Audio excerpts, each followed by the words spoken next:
പാനൂരിൽ നിന്നും പാറാട്ട് നിന്നും ചെറുവാഞ്ചേരിയിലേക്ക് പോകുന്ന വഴിയിലാണ് ജലജീവൻ കുടിവെള്ള പദ്ധതിക്ക് വേണ്ടി കുഴിച്ച കുഴികൾ വാഹനയാത്രക്കാർക്ക് അപകടക്കെണിയായി മാറുന്നത്.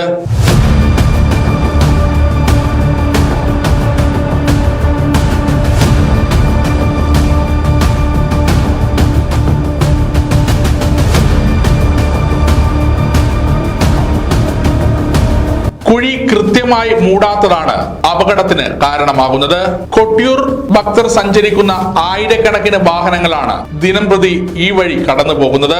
വാഹനങ്ങൾക്ക് സൈഡ് കൊടുക്കുമ്പോൾ വാഹനങ്ങൾ കുഴിയിലിറങ്ങി അപകടം പറ്റുന്നത് നിത്യ സംഭവമാണ്.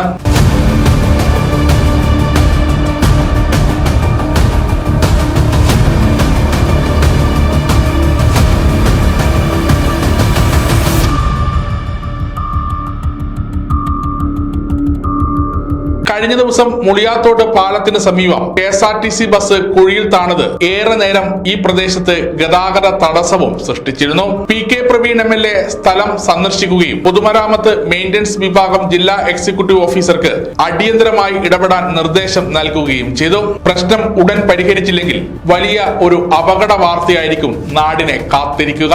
സമഗ്ര ന്യൂസ്, പാനൂർ.